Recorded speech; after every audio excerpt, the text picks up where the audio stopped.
Bismillahirrahmanirrahim. Alhamdulillahi rabbil alamin. Wassalatu wassalamu ala asyrafil anbiya'i wal mursalin Sayyidina Muhammadin wa ala alihi wa sahbihi wa man tabi'ahum bi ihsanin ila yaumiddin, amma ba'du. Para jamaah dimanapun berada, Assalamualaikum warahmatullahi wabarakatuh. Pada kesempatan yang baik ini, di bulan yang mulia ini, yaitu bulan Ramadan, yang bulan Ramadan tahun ini sangat berbeda dalam segala aspek kehidupan masyarakat kita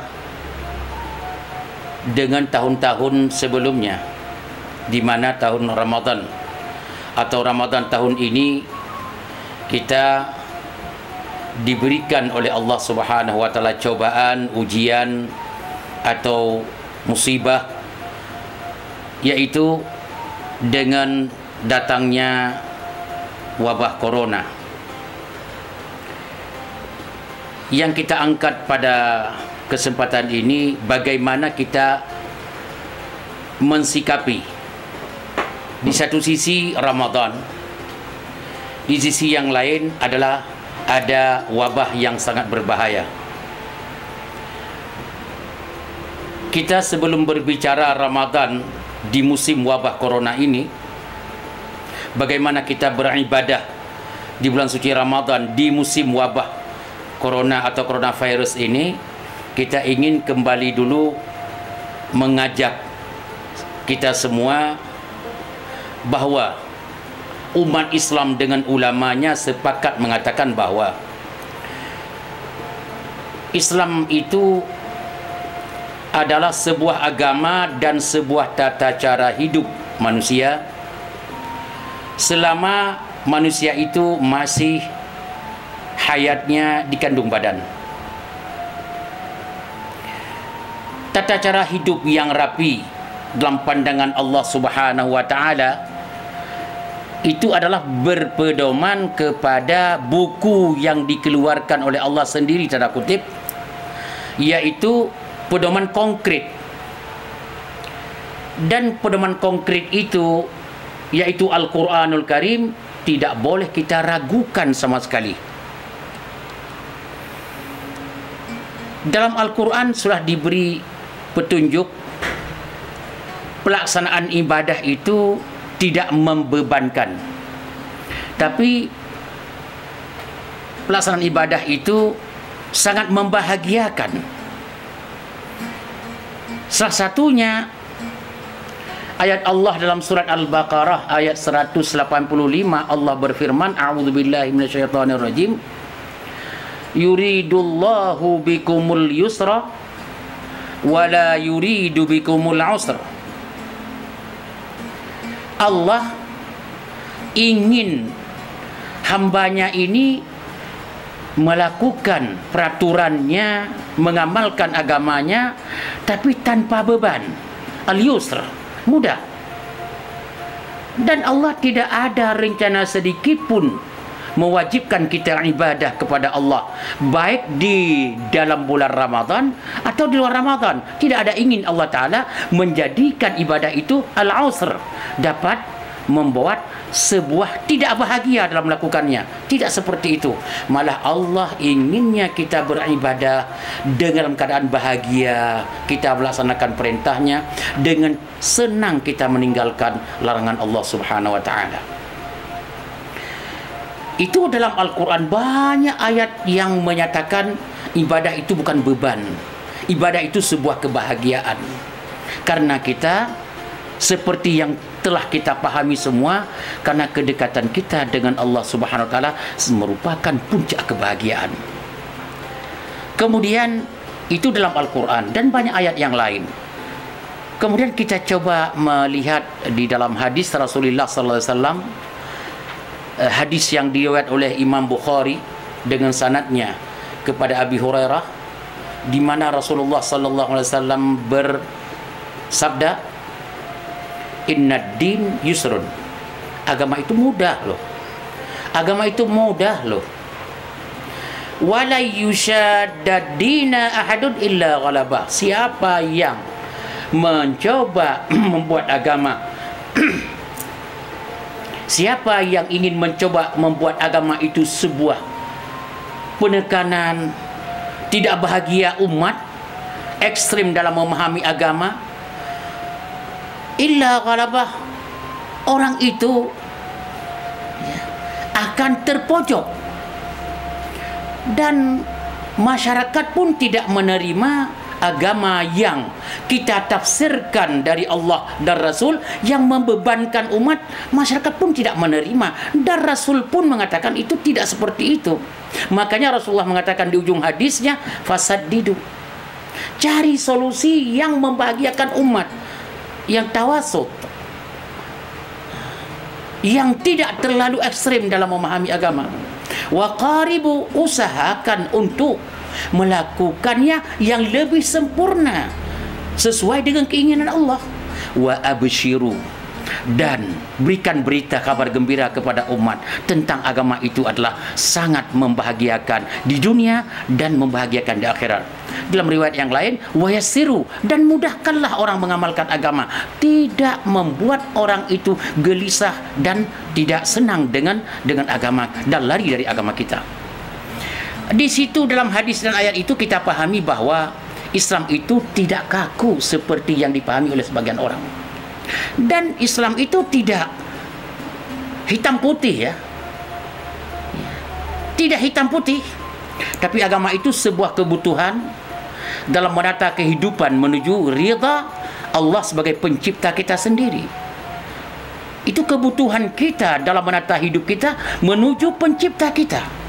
Masa kita tidak mencari ridha pencipta kita? Kalau begitu, untuk apa arti penciptaan? Untuk apa kita diciptakan kalau kita tidak mengamalkan mencari ridhanya? Meskipun demikian, ayat sudah jelas, hadis sudah jelas, agama ini adalah mudah dan menyenangkan dalam kita mengamalkan agama.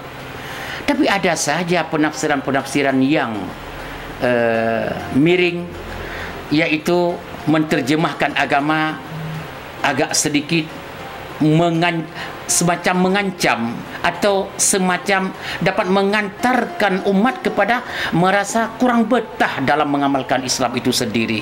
Ini kasihan sekali loh. Maka kita pun bisa melihat dalam kajian kita pagi ini dan kesempatan ini, kita pun bisa melihat ragamnya pemikiran yang terjadi umpamanya di kasus atau di medsos media sosial tentang pelaksanaan ibadah di musim corona yang sekarang ini. Ya, katakanlah, padahal MUI sudah mengeluarkan fatwanya, pemerintah sudah mengeluarkan peraturannya, medis sudah mengeluarkan ilmunya, untuk semuanya itu bermuara untuk menyelamatkan kita. Jadi secara dunia ada ilmu medisnya, ada peraturan pemerintahnya. Secara akhirat keagamaan itu ada majelis ulamanya. Mereka semuanya sepakat untuk melarang kita berkumpul dalam sebuah tempat dalam jumlah yang besar. Tempat itu di mana saja, di pasarkah, di sekolahkah, di jalan-jalankah, di tempat-tempat kafekah, atau di mana-mana, termasuk di agama, dalam masjidkah, berkumpul salat Jumat, zikir, majlis ta'lim dan lainnya.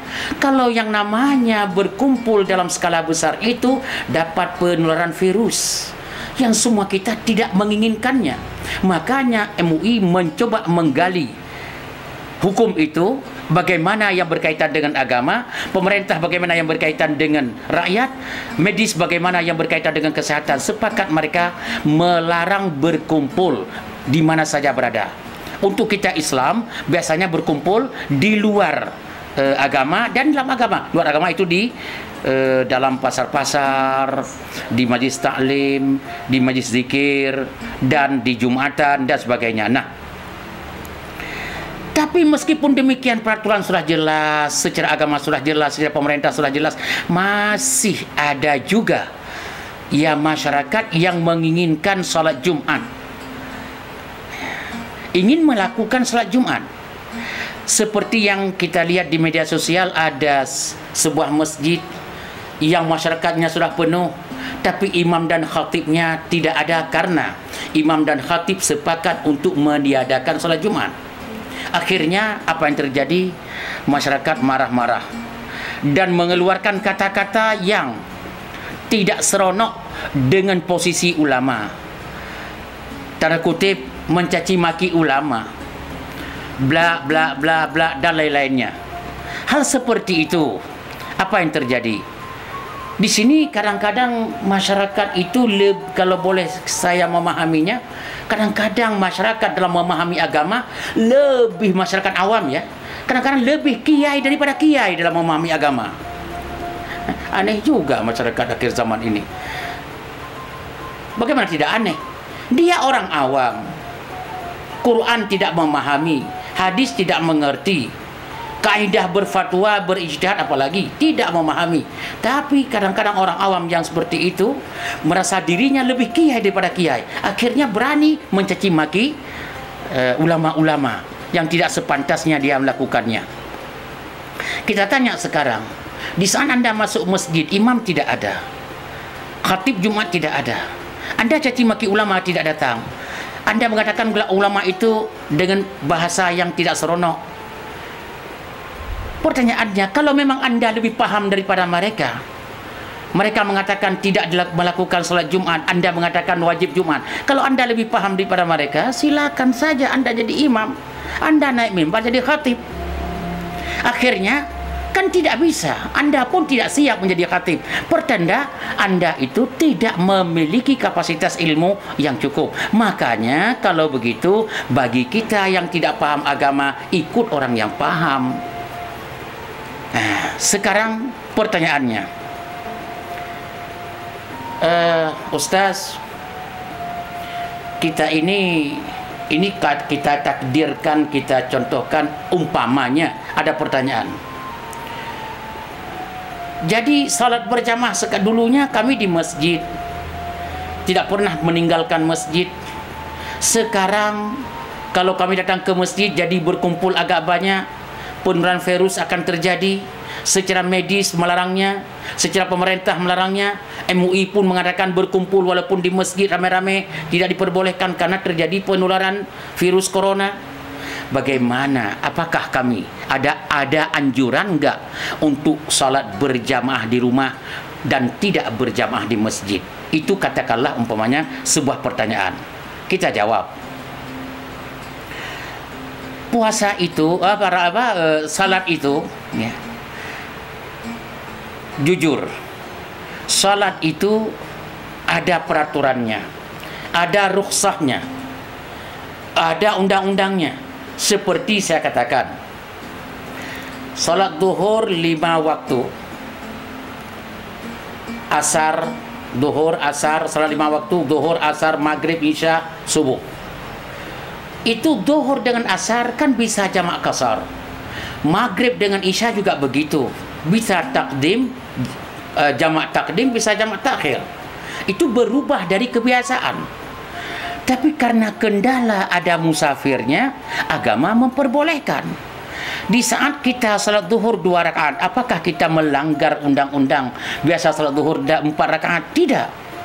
Kenapa? Karena salat zuhur 4 rakaat di kondisi normal. Di kondisi tidak normal Anda musafir, diperbolehkan oleh Allah Subhanahu wa taala melalui lidah Rasulullah sallallahu alaihi wasallam untuk melaksanakan zuhur yang tadinya 4 menjadi 2. Asar yang tadinya 4 rakaat menjadi 2. Zuhur dan asar biasanya pada waktunya, pada tempat masing-masing, sekarang boleh Anda kumpulkan. Boleh di zuhurnya, boleh di asarnya. Begitu juga maghrib dan isya. Ini apakah mengganggu mendobrak peraturan yang ada? Tidak. Ini adalah undang-undang dalam mengamalkan Islam. Kalau itu kita pahami, lihat yang kedua. Adakah lebih hebat kita daripada Rasulullah? Tidak. Rasulullah sendiri dalam kondisi tertentu melarang sahabat-sahabatnya umat Islam untuk melakukan ritual seperti biasa. Katakanlah di musim hujan, di musim angin, becek, dingin. Rasulullah mengatakan, salat pada saat itu tidak harus ke masjid. Rasulullah sendiri yang mengeluarkan peraturannya. Diperbolehkan kepada kita salat di rumah. Padahal hujan tidak mematikan. Dingin tidak mematikan. Becek di jalan tidak mematikan. Angin tidak mematikan. Tapi Rasulullah mengeluarkan kepada masyarakat untuk salat tidak di masjid.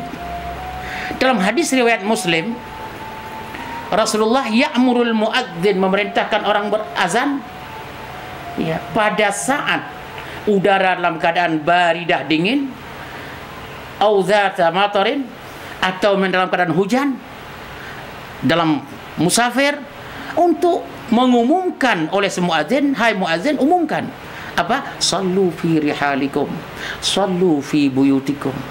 Kalian salat di tempat tendamu karena kamu musafir, salat di rumahmu karena ada keadaan kondisi hujan.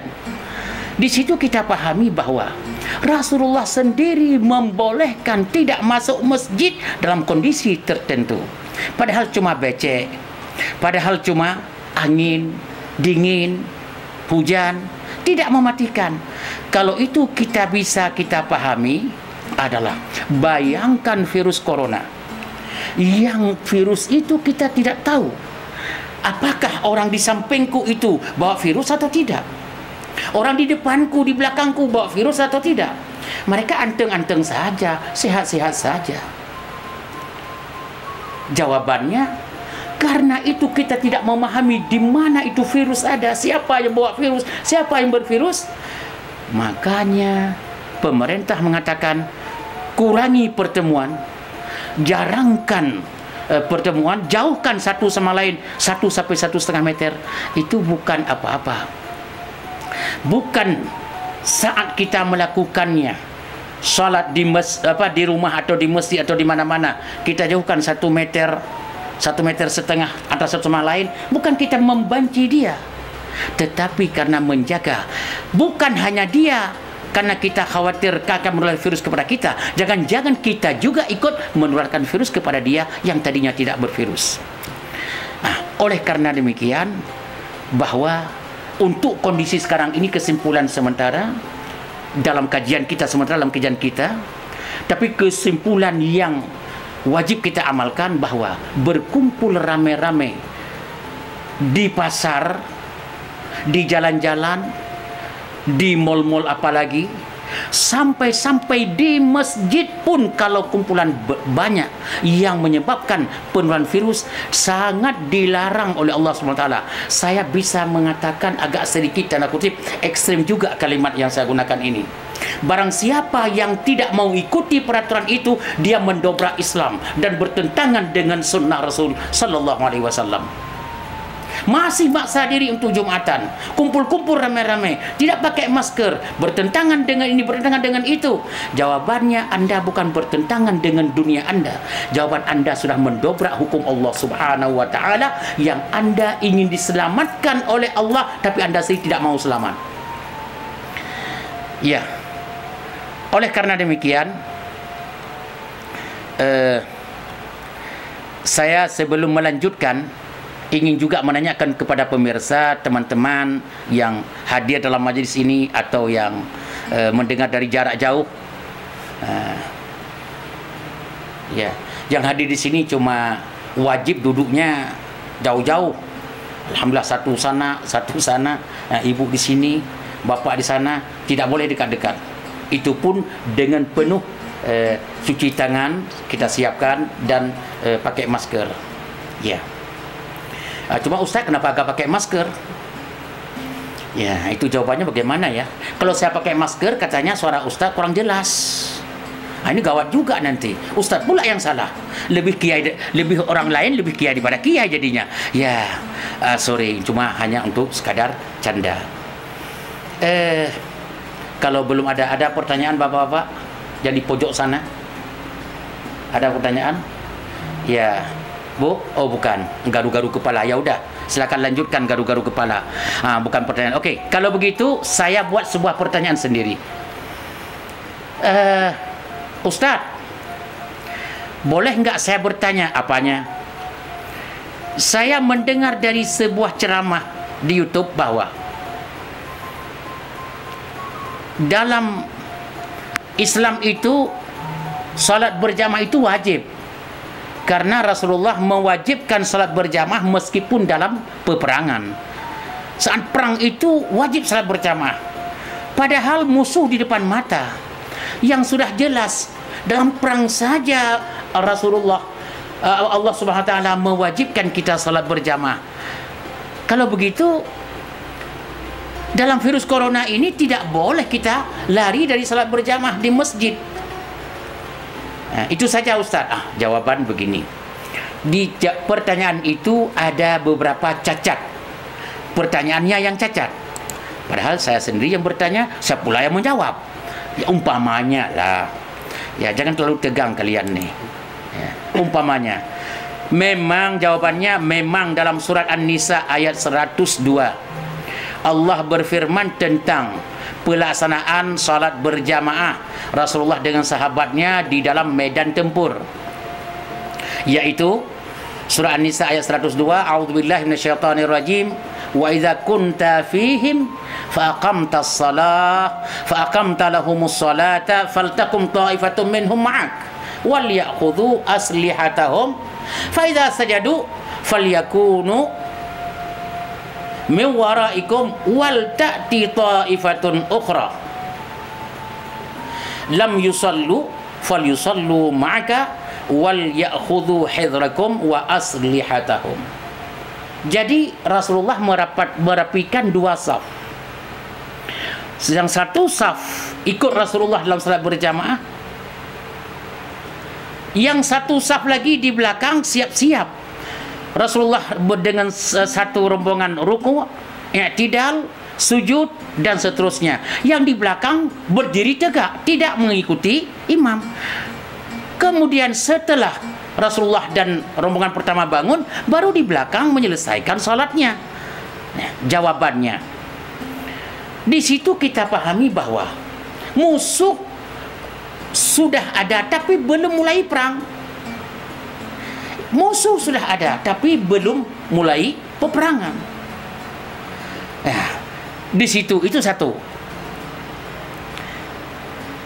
Ayat itu menyuruh kita salat berjamaah, bukan menyuruh kita datang ke masjid untuk salat berjamaah. Beda kan? Ayat itu mengajak kita salat dilakukan secara berjamaah, bukan salat dilakukan harus di masjid untuk berjamaah. Itu beda. Yang namanya berjamaah tidak harus di masjid, di rumah kan bisa. Saya sendiri alhamdulillah selama ini berjamaah di rumah, anteng-anteng aja, malah lebih ada keakraban. Dan salat berjamaah di rumah itu tidak melanggar agama, malah diperbolehkan oleh agama. Malah kalau boleh saya katakan, dalam kondisi virus corona seperti ini, salat di rumah, ya maaf, kalau memang datang ke masjid rame-rame dan bisa diprediksi penularan virus, salat di rumah itu lebih wajib dan tidak boleh datang ke masjid. Kalau memang dengan datang ke masjid berkumpul rame-rame dapat menularkan virus, itu tidak boleh. Dan yang memaksakan diri untuk rame-rame ke masjid itu bertentangan dengan agama Allah, bertentangan dengan agama yang dibawa oleh Rasulullah sallallahu alaihi wasallam. Di sini kita pahami. Ini yang jarang dipahami oleh orang. Ada pertanyaan selama ini, di masjid kan kita berdiri jarang-jarang dan sebagainya. Jawabannya, boleh nggak salat di masjid jarang-jarang? Jawaban saya, melihat ayat tadi, Rasulullah biasanya salat Kalau dalam hadis, fa iza sajadal imamu fasjudu wa iza raka'al imamu farka'u atau kama qala Rasulullah sallallahu alaihi wasallam. Kalau imam sudah ruku, kamu ruku kalian. Kalau imam sudah sujud, kamu sujud. Itu peraturan dasar. Tetapi yang terjadi di dalam ayat surah An-Nisa ayat 102 tadi, rombongan pertama dengan Rasulullah sujud, ruku, i'tidal dan sebagainya, yang di belakang tetap tidak melakukannya, tidak mengikuti imam.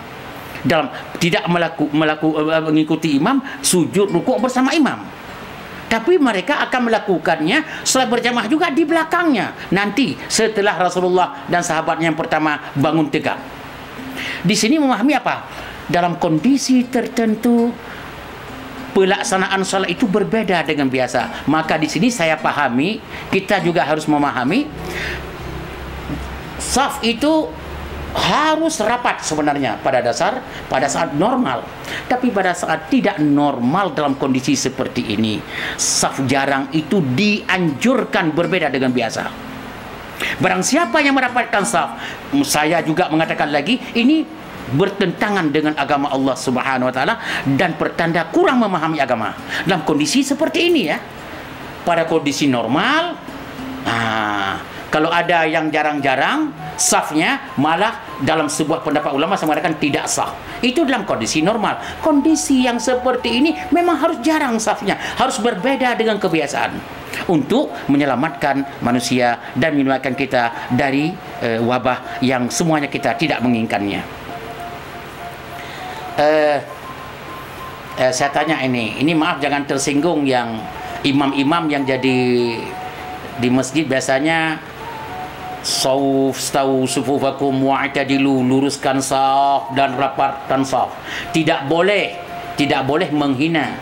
Ustaz, dirubahlah ucapan itu bagaimana? Ya, tolong jarang-jarang saf dan berantakan dalam masjid, itu tidak boleh. Itu penghinaan bahasanya itu. Tapi boleh dikatakan luruskan saf dan jarang satu sama lain karena kondisi tertentu, itu boleh, tidak ada masalah. Dan itu boleh. Karena takut begini, ada jamaah nanti yang belum memahami atau jamaah yang belum biasa melakukan salat kecuali merapatkan saf, kita atur tolong jarang-jarang Pak. Itu seperti itu boleh. Oh, begitu jarang katanya. Kalau gitu saya pulang aja. Setelah di rumah lebih bagus Pak. Gitu aja kita sampaikan. Mudah-mudahan sebelum kita lanjutkan ke yang lainnya, terus bagaimana? Ini yang agak kita masuk ke dalam tarawih ini. Ini kita to the point. Saya tanya dulu, ada pertanyaan dari bapak-bapak yang hadir 2-3 orang ini yang duduknya satu sama lain kayak saling kayak tidak kenal ini. Ya, masker Pak, masker, tarik lagi masker. Itu masker Pak. Bu, tolong pinggir ya.